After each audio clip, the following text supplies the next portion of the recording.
So we're going to get started because I want you to meet this incredible panel, and we will get going here. And so here, I'm just going to pop to my other screen. We will get going, and we will start out with this incredible group of women. And I'm going to just start out with a question, and we're going to have each of our panelists spend about 5 minutes responding to our question and prompt. And then we, just for what's going to happen today, so we plan about 4:40 to break into small groups. And with our breakout sessions, we really want our panelists to have the opportunity to go a little deeper about their work and to have more audience engagement. Then we'll come back a little bit around 5 o'clock, and we'll do a large group last question, and we'll do a closing. So again, thanks for joining us today. Really happy to have everybody here, and we are going to get started. So Danny, I'm going to start with you to answer our first question, which is, I really want, if you could just introduce yourself, Danny, and tell a little bit, share your story and your journey with us, and in particular, what brought you back home? What brought you back home? So that's sort of the big question for Danny, and I'm gonna hand it over to Danny. Language, Teresa, thank you. Buju, Danny Paradas, Indigenous cause, Gishi, Bagone Gabawik, Indigenous cause, Makwan, and Odam, Onamani Zaki, Gan, and Dujaba. Hello, I'm Danny Paradas. I am Bear Clan, and I am from the Lake of the Sunset Glow, which most people around here call Lake Vermilion. We are District 2 of the Bois Forte Band of Chippewa in northeastern Minnesota. So my journey home has been a long one. When I was in 4th, 7th, and 8th grade, I was living in this house. My grandma, Phyllis Boger, and Bob Boger helped Grandpa raise me. In high school, I went out to Rhode Island. My dad lived in Massachusetts, and so I got to be near him. And then I came home for a year and went out to the East Coast for college, where I had my 2 boys, Kai and Nikki. They are now 10 and 11. And so that brings me pretty much to why I came home. Being a single mama, I really, needed the women in my family to help me with these kids. I love them, but they are a big, they keep me on my toes. I guess they're my everything. And here's one right now. Here's Nicholas. So he and his brother Kai, I really want for them, of course, we all want what we had for our kids, but in particular, the experience of growing up here around family, particularly my mom's side of the family, who's Native, their dad's side are more, I guess, contemporary, more modern. They're Mexican, but their grandpa claimed their Indigenous roots, but everybody was more, I guess the word is just modern and urban. So coming home here, I just knew the values that I grew up with really helped me do my best, try to be a good person and help my neighbors and family. So I'm happy that they're here with me to do this. So I came back to work for the Bois Forte tribal government. I got into housing, so low income public housing, kind of rental and some home ownership programs.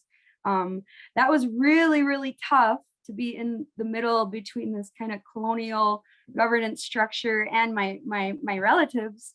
So in 2018, when my mom asked me to come on board to help with Harvest Nation, which is an indoor aeroponic farm concept to do food sovereignty work, I was really, really happy to take that opportunity outside of a government structure and grassroots, so that we just have a little bit more, I want to say control, more autonomy in that space outside of regulations to do what we know needs to be done in a good way for what we're seeing boots on the ground.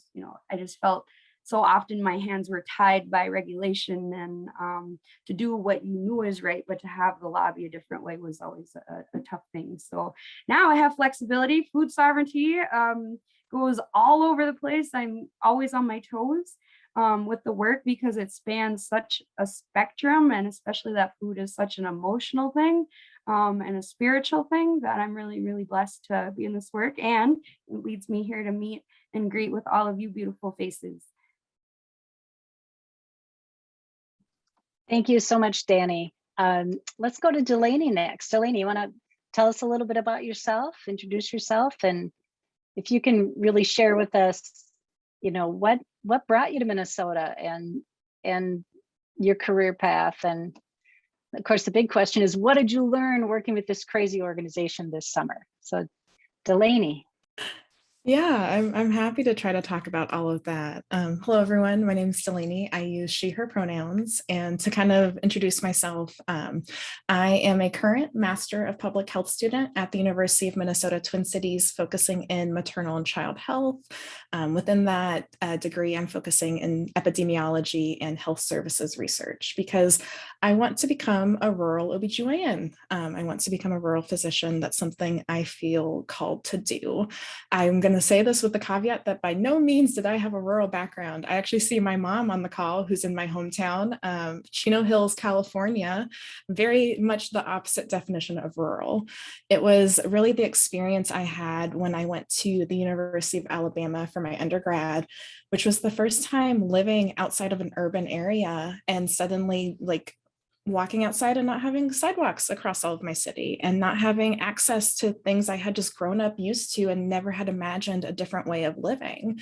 I mean, I can think in our hometown, I think we have a plethora of grocery stores and healthy grocery stores and access to easy, healthy foods. I can walk to school. I mean, I can go on and on and on about all of these issues that I imagine most of us here are familiar with. And it was just the experience I had moving from somewhere where all of these issues with barriers to access weren't a consideration to living in Alabama, which has so many beautiful and wonderful parts.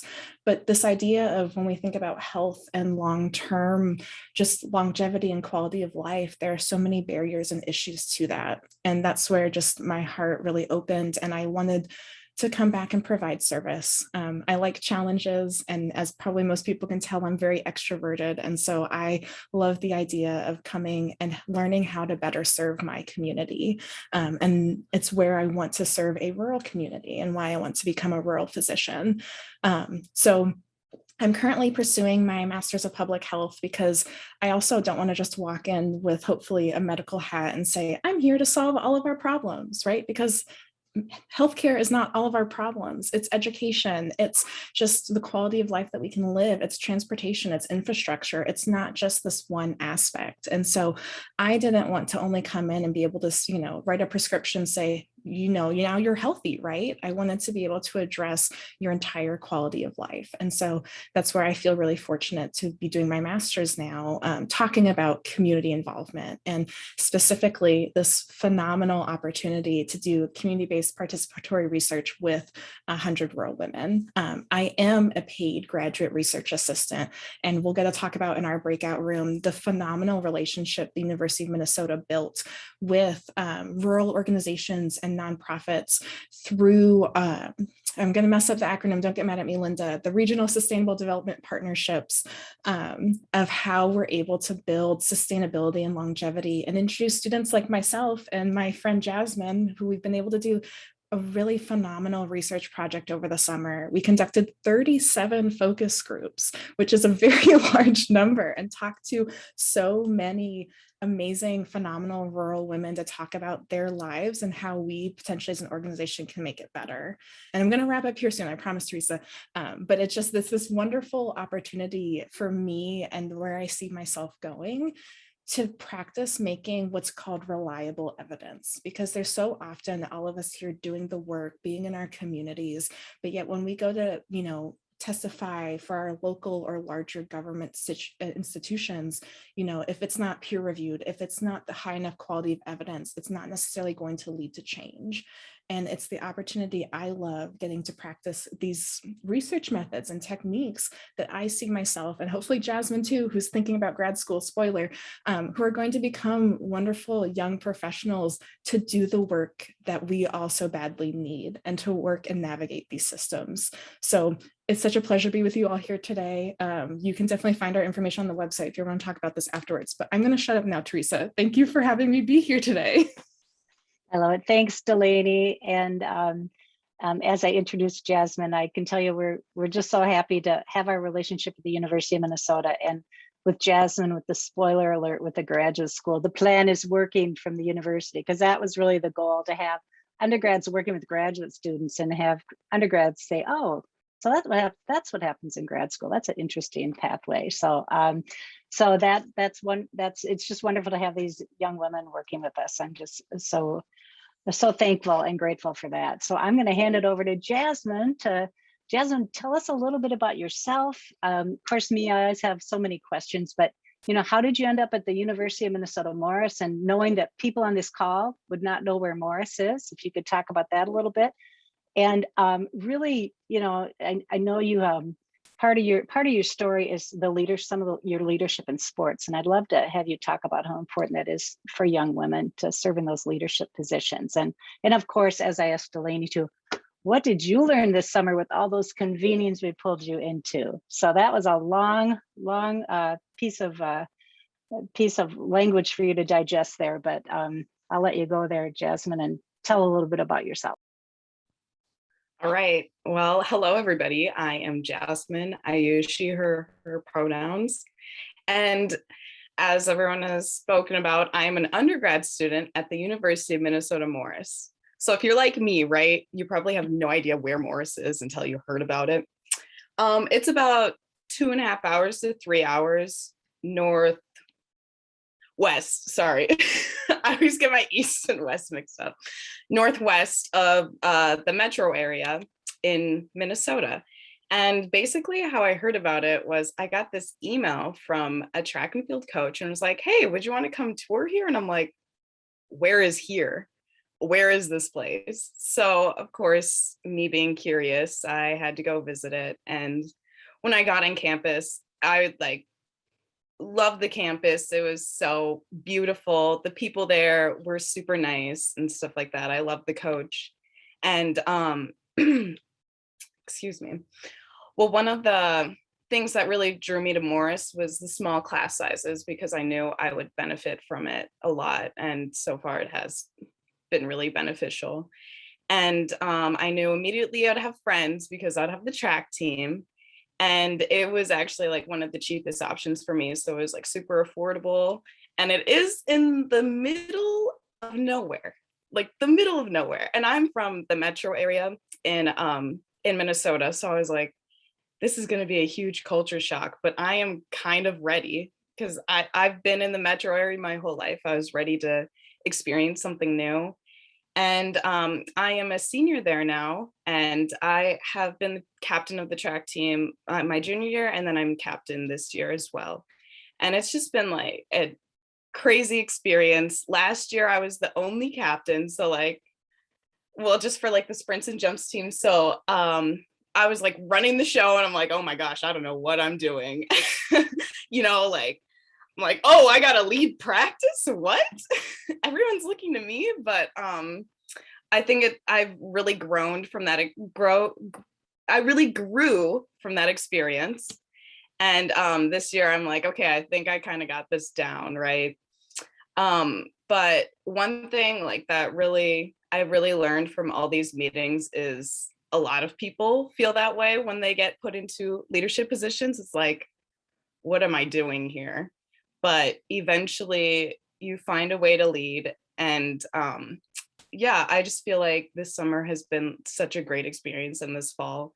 And it's really built on my research skills. And that will really help me get into grad school.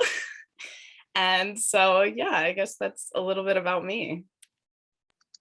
Thanks, Jasmine. Thanks a lot for everything and all you do. And as you can see, we're really lucky here to have these young women working with us, and you'll still get to meet Emma too, who's going to be coming up shortly. So Emma, why don't we hand over to you? Why don't you tell us a little bit about yourself and your story, and what brought you, how did you connect with, Lead for Minnesota? And then one particular question I want you to talk about a little bit is your interest in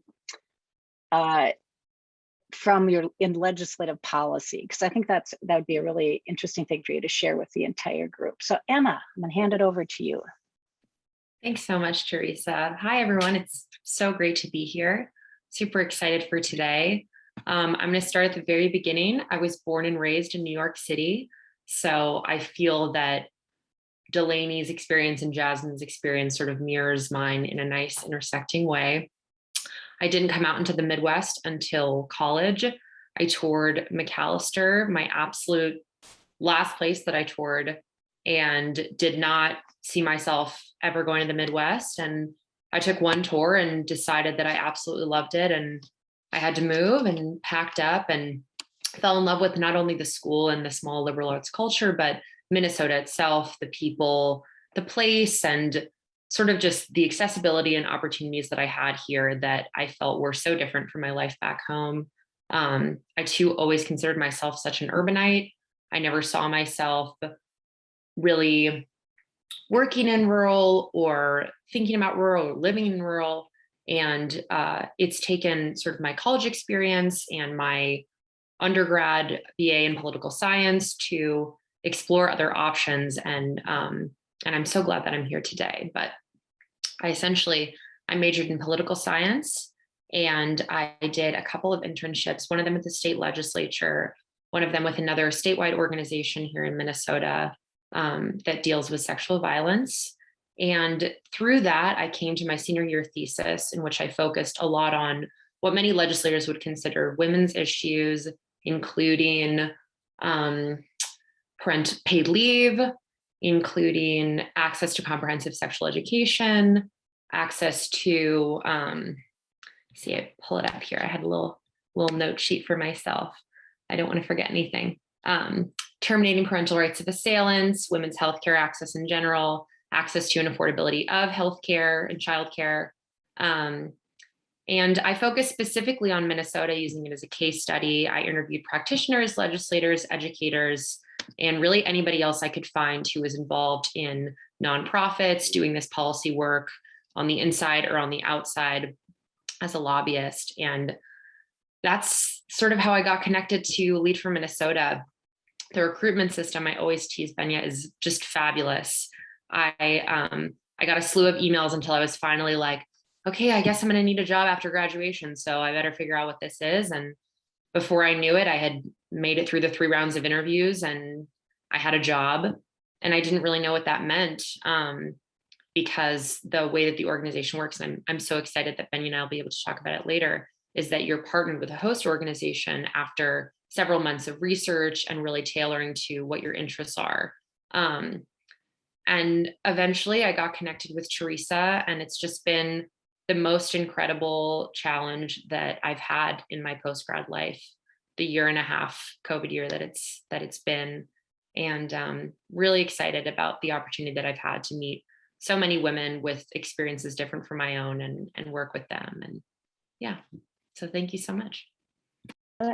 Thanks, Emma. And I'm just saying this again, and the students have heard this too, and fellows, Emma, this summer. It's just like these young women, particularly young women who we're more urban and now are so interested in rural, just gives me hope for the future. So it's fun to work with all these young women that are passionate about rural.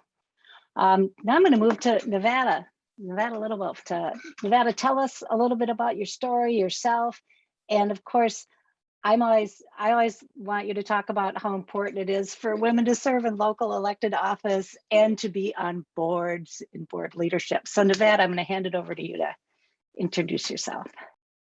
Miigwech, thank you, Teresa. Super happy to be here. My name is Nevada Littlewolf. I am a citizen of Leech Lake Nation. I've really connected in with 100 Rural Women when I had started an organization called Rural American Indigenous Leadership, and we were able to really connect with Teresa as she was launching up 100 Rural Women, and to help just sort of launch this organization and be a part of it since then. So really happy to be in this space today. Also just understanding the National Rural Assembly and the great work that they do. Really happy to be a part of that network, and the work focusing in on women particularly, I think, has been transformational in the last few years. So I definitely want to talk, I currently right now I'm the executive director and campaign manager for the Page Amendment. And in Minnesota, that is a statewide education initiative to change our state constitution and make sure that children are centered and that we have a higher standard of public education in Minnesota.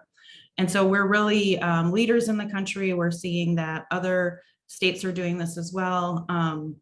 And I know in the breakout, I'll be able to like go deeper with those who join me in the breakout to talk more about the Page Amendment. Right before I joined the Page Amendment team, I was working on presidential campaign as a political director here in Minnesota. And I really try not to be partisan, but I can just let you know we won. That was a campaign I was working on.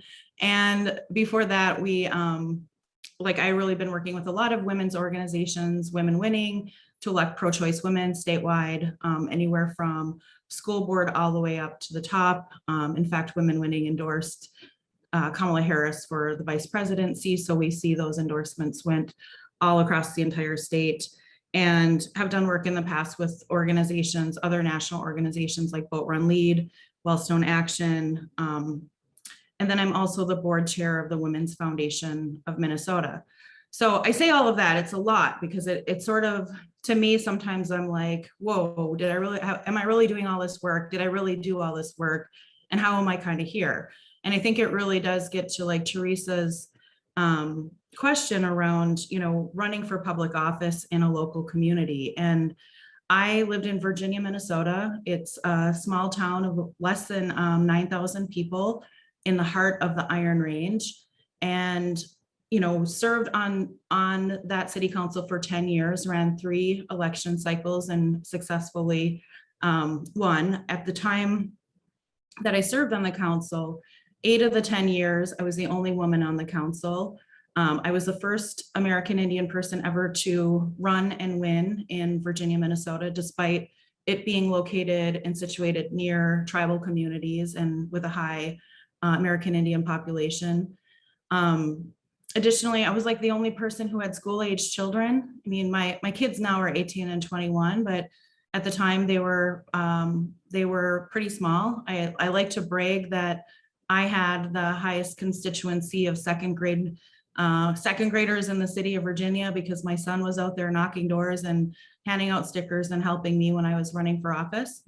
And I think that part of how women and rural women make decisions about running for office, there's an analysis that you have to do in terms of stepping out in a small community, because it's risky, right? And everybody knows everybody. So you're going to be in the newspaper. People are going to see you at Target and they're going to want to stop and talk to you. And people are going to be paying attention to your, like what you're doing, and you kind of have much more high visibility.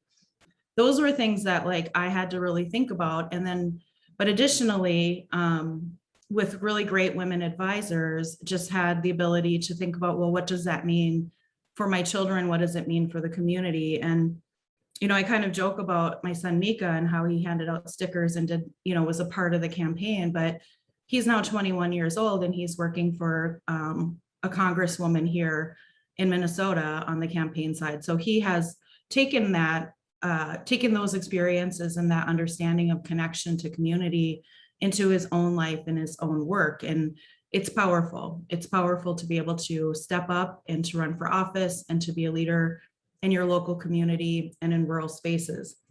And before I close out, I'm reading this book. I don't know if you can see it. It's called Harvest the Vote. And it's really interesting. It's from a Democratic perspective, but it talks about how it's more likely that rural candidates will win at the local level and where they can create change faster. And I know for me, for city council, it was a nonpartisan race. So I did not have to declare whether I was a Republican or a Democrat or anything. It was nonpartisan, and that value was held at a very high standard. And so the quote in this book is that, in fact, in Nebraska, they had 850 Democrats run, and 73% of them won their elections. So out of the 850 that ran, 73% won. And none of those were statewide, and none of those were federal offices, which means that in Nebraska, they're doing something really, I think, smart in terms of making sure that they have people running in local races. And so I'm not quite through the rest of this book, but I'm really interested because it's a very specific focus around rural and voting and engagement, and it's all the things that I really care so much about.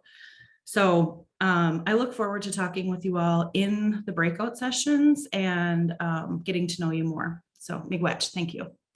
Thank you. Thanks so much, Nevada. Thanks for joining today. And last but not least, Vanessa, if you could introduce yourself. And Vanessa, I think, just has such an interesting story in the work that she's doing. We'd love to hear about that and what led you there. And then also, I wanted you to also talk about the importance of serving in appointed positions also, because when I looked at your experience too, you've done some really cool things with boards and commissions also. So yeah, I'm going to hand it over to you, Vanessa.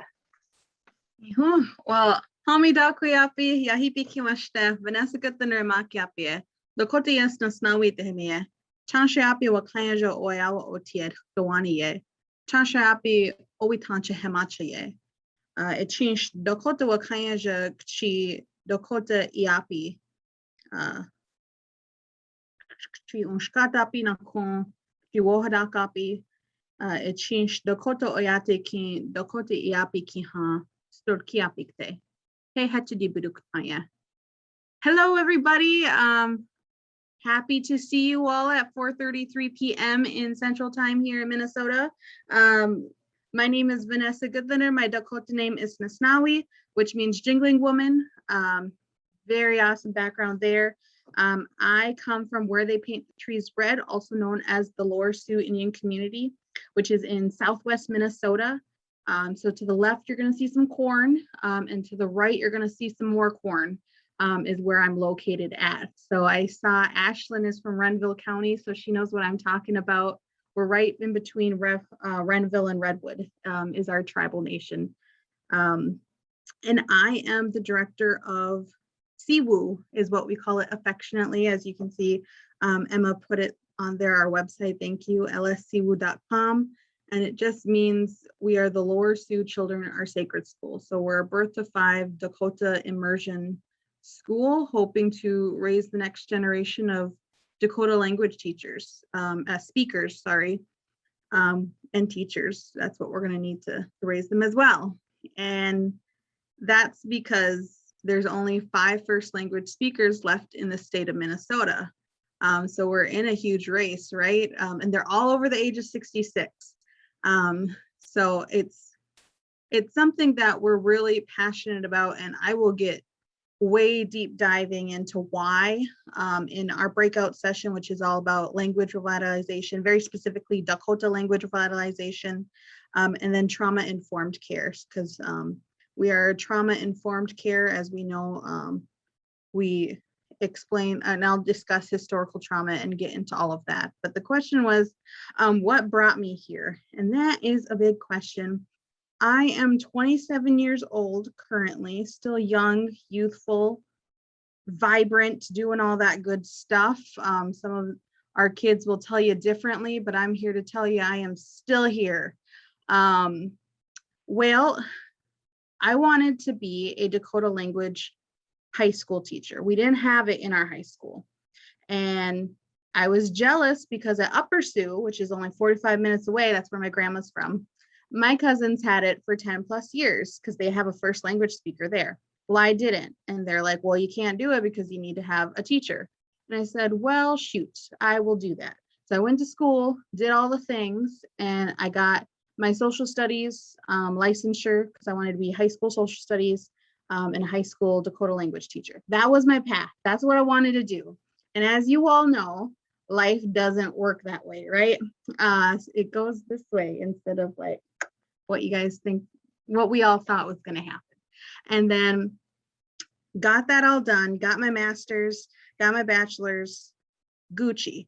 Well, then I raised my hand. I go to the Women's Foundation and I got appointed to the Young Women's Initiative, which was an initiative with the Women's Foundation and the Office of Governor Dayton and Lieutenant Governor Tina Smith.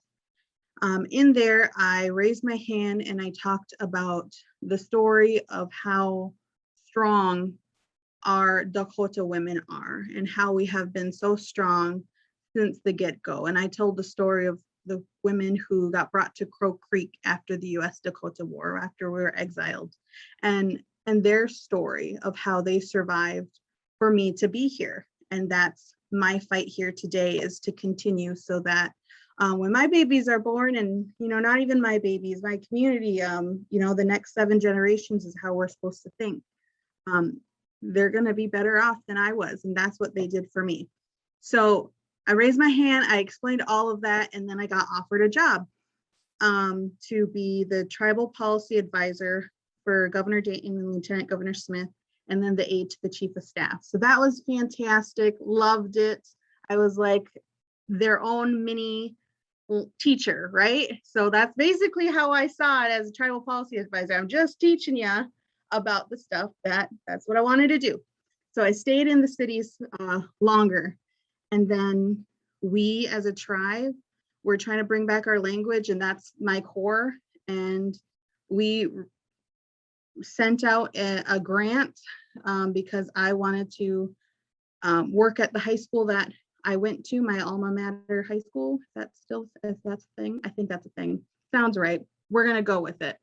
And then I got told by the superintendent that, you know what, Vanessa, everything you're saying, it just seems like you should just make your own school. It doesn't seem like it's something that really would fit here. And all I heard was, I did all of this stuff to get this job so I can be this teacher for these kids, my people, my kids, and you don't want to hire me. So I was mad. I was angry. And a lesson can be told. Anger is helpful. Just do it in a good way. So I brought it into a 200-page grant. We wrote it, we received funds, and then we opened doors August 2018. So he said, you know what, you should just make your own school. So I did, muhahaha. And that's how I came here. And I moved home, and I told Governor and Lieutenant Governor I had to go because it's my home, and this is my language. And that's why I'm here today. And I feel like that answered your question. So, thank you all. I love it. Thank you so much, Vanessa. And as you can see, we have quite an amazing lineup today. And I know that our session descriptor, and I have to thank Nevada for having that good set of eyes to help us really convey what was going to happen in this session today. Because when you think about the women you just heard from, everybody works, as it says in the descriptor, everybody's working with passion, creativity, and strength. And oh my gosh, we have such amazing women that you're going to learn more from. So we wanted to sort of give everybody an opportunity to talk about themselves, introduce themselves, and then we thought we'd go into breakouts. So we're going to breakouts for about 20 or 25 minutes. We'll come back at 5:05. And the way we're going to do this is we're going to have 5 breakouts. So the first one, we're going to do them by numbers. You're going to have to select a number. So the first one is going to be around student and higher education partnerships. And that will be Linda Kingery from the University of Minnesota Regional Sustainable Development Partnership. Delaney and Jasmine as students are going to be joining that one. So that will be number 1. And they'll talk more about the importance of, higher ed and community organizations like ours, how important it is to be able to have that relationship with students, with research, with data, all those pieces. So that will be number 1. Number 2 is going to be about Lead for America and Lead for Minnesota. So Benya Krause, who is the founder of, co-founder, I guess I should say, of Lead for America and Lead for Minnesota, is going to be joining Emma, our fellow. So, and Benya's on our board. So they're going to talk more about, again, the importance of fellowships and what Benya's building in our nation to connect young people back into rural communities. So that's super exciting. So that's going to be number 2. That's going to be our breakout. Number 3 is going to be with Vanessa on language revitalization and trauma-informed care. And Terry Foley's going to join in that one also from our board. And I think everything is, we can learn so much more about Vanessa's story and the work she's doing. So that will be number 3. Equity, and number 4 is going to be equity in education, and really talking about the constitutional amendment with the Page Amendment, and that's going to be Nevada. Littlewolf is going to share and go deeper with her work, and Erica from our board is going to join in there. And then last but not least, again, we'll have food sovereignty and land access with Danny Perotos, and I'm going to hang out with Danny in that breakout. So with the breakouts, we will, we're looking for an active chat. We'll have staff from our team, from our board, and from our staff to help the presenters with the chat. Folks are going to be sharing their screen, showing some PowerPoint, showing a couple of videos. And then we really want to figure out how we can best engage with all of you as an audience. So again, we will break into those. If you're having any trouble, well, Whitney's here to help us if we need to navigate and move somebody into another one. And I know it's going to be hard to choose, but I'll go through them one more time. 1 is going to be higher education. 2 is fellowships with Lead for Minnesota. 3 is language revitalization and trauma-informed care. 4 is going to be equity in education, their constitutional amendment. And then 5 is food sovereignty and land access. So I think we're ready to go into breakouts, and then we'll bring you back about 5:05. We'll do a final question and bring it all together. So Delaney, do you want to pop us into breakouts? That would be wonderful. Well, welcome back, everybody. That's so hard because we could have done separate sessions for each one of these breakouts. So just great information and great engagement from everybody.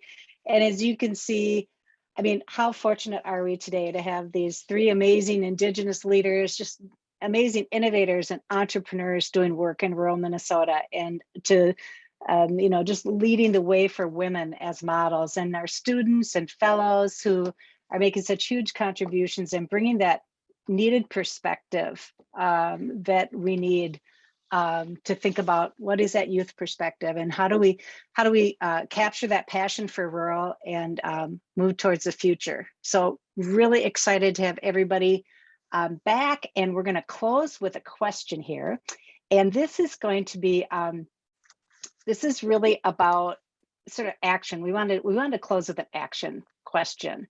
So I'm just going to ask each one of the panelists, if you could just tell us, what are the 3 actions that folks can take in their communities to better support rural women? And I'm going to start out with Jasmine. I'm going to start and make you go first, Jasmine. All right. I guess for me, thinking as like a student is really get your voice out there and share with other people your thoughts, ideas, and then like just starting something, I guess, like really just being like, you know what, I'm going to start this, and then reach out to as many people as possible to see like, hey, would you be interested in this? Hey, this is a good opportunity for you to like put on your resume, right? Or like, hey, this would be a fun thing for you to try out, and like, who knows, you might really enjoy it and want to do this for the rest of your life. So I think really just like getting the word out there and action, doing something. I love it. Thanks, Jasmine. How about you, Delaney? Yeah, I was trying to come up with like a good saying, but I'm not that eloquent in this moment. We had a really great breakout room. It was really fun. I would say the first thing is just empowerment. Like, you can do the work. Like, you are smart enough, you are strong enough, you can do this. And if you have an idea, there are people out there who want to support you, and there are ways to get it done. I would say I want everyone to know that they're not alone, that more than anything, all of us want to be connected. We want to have a good conversation. We want to know each other. And especially as rural folks who often are so distant and isolated, like, hopefully as we get broadband better and like we can connect virtually and do all of these things better, like there are other people who want to connect and want to engage with you on these same things that you're so passionate about. And the third thing is I think we have to keep having conversations. We have to keep staying engaged with our communities, stay authentic, and just engage in even the difficult conversations too, of how do we make this happen, or when things don't go as well. And there's sometimes a fear about that, but I think it's showing up and holding these space and having those conversations is how we're going to change the world and make it better. So those are my three. Love it. Thanks, Delaney. How about you, Emma? I'm going to say one of the biggest things that honestly I've taken away from this organization and all the meetings that we had this summer and this fall is encourage the women that you know to run for office. I think that it is so much harder to get women to run for office than it is for men. And it's because of a lot of reasons. But there is so much positive change that can come out of your ideas and your wisdom. And I just think empowering the women in your life that you know and respect and love to do something like that would be the thing that I would say. Yeah. And I don't know if I have two more, but that's my main one. I love it. Well, that's an important one for sure. I totally agree with that. Nevada, how about you? What are your three things? Yeah, I mean, I first of all agree with Emma and talking about women, about running for office, supporting them, giving them money, providing structure, and then, but not just running for office, but leading a political life. And also every single woman on this call, that you should also do that. You should run for office. And this is your first ask that I'm making. Please run for office where you're at. Now you just need 6 more women to ask you that same question to get you closer. The other thing is, I think it's just like, we really talked a lot about, like Danny talked about moving back to the tribal community, Delaney, Jasmine, moving from urban communities into rural communities. And I think for me, like I'm a tribal citizen, and I spent most of my life on the Iron Range. I'm now in the Twin Cities in Minneapolis. And I'm also actively making a plan to buy a home in my tribal nation, right? So I think that understanding that we exist in all places, and that we need to have those kinds of connections across communities in order to have powerful and impactful change. And I mean, 100 Rural Women is doing that incredible work on networking women, but understanding like who is in your community. And I think that tribal communities often are left out of these conversations about rural women. And that's why I love that Teresa has framed this conversation really centering around some really, powerful Indigenous women that are operating in Minnesota. So I think that just understanding that, like you're not alone, but that, and to find the connections that you need. And then third, this is going to be more around my campaign, but I would love for you to text PAGE, and I'll put it in the chat, to 50457. So PAGE page to 50457. And even if you're not in Minnesota, I think it's good to see how you can engage around different campaigns. So there's campaigns for individual candidates, there's campaigns for policies, and in this situation, it's a campaign for a ballot initiative to get this question on the ballot and to change the Constitution. And the more I think that rural women understand about the different ways that you can actually change things in community and make things better in community, the more powerful you are. And I think that the way that we're blocked out of those systems is by, this is too dramatic, this is too much, or it's not going to change anything, words don't matter, policy doesn't matter, or policy is too complicated for you to understand. I mean, there's a lot of different ways that I think that we get blocked out of being a part of really transformational change. And so even if you're not in Minnesota, I just hope that you can follow the Page Amendment and see the good work that we're doing here. So that's my three. Miigwech. Thanks. Okay. Thanks, Nevada. How about you, Vanessa? I just echo everybody, what they said. Absolutely. I think wherever you are, wherever you're working, wherever you're seeing change that you'd like to see, look around and see, is everyone at the table? Is it a pure reflection of the community and the change you'd like to see? Is that representation politically, educationally, in your workforce? How many women are working there? What's not only the recruitment, what's the retention? Is there an issue? Are women quitting after they're getting hired, and people just saying, oh, I have no idea? That's a problem. So just making sure you're looking at that data, because that's what's really going to drive that change. And you can't change that I agree for tribal communities, look around. Are you living by one? Are they representative in the places and the people that you see? If not, there's a reason probably, and let's change that as well. And then there's going to be a lot of barriers. I feel like I'm fighting all the time and it sucks. We just created something new and I think I fought constantly and I'm like, why do I have to fight? And someone said, if you don't, who will? So just remember that if you think you're the problem and you're fighting all the time, just think, why am I doing that? Oh, because we need to change, and change is uncomfortable. So let's just try to do it in the best way we can, but sometimes it does look like a fight. And then there are resources out there in organizations. So look around, there's people just like us doing it. It might not be in your little small pocket of corn, but they're around, probably over there by the soybeans or something. So Hiramayapi. Thanks, Vanessa. And Danny, bring us home here. All right, so 3 things to help inspire women leadership. Am I getting it Yep. right? 3 I'm sorry. things, 3 actions folks can take in their communities to, support rural women, support leadership. Talk to your grandmas. Talk to the grandmas.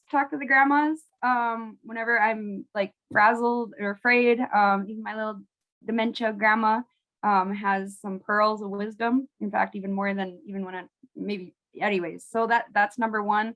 2, support grandmas to run for election if they have, the steam, the stamina, and the desire. There's at the George Floyd Memorial, someone had written, let the grandmas lead, and just think of how fabulous your grandma was. Hopefully with all of us cousins, we all were the same in her eyes, and she's very, very generous. And then 2 or 3, what's helped me is speaking from personal experience, although we feel very vulnerable doing that. Kind of like what Vanessa was talking about, you don't want to be the squeaky wheel sometimes, but there's a reason for it. And sometimes it feels like, like what I tell my kids, you might be the only voice in the room, but just remember all of the faces we see right here.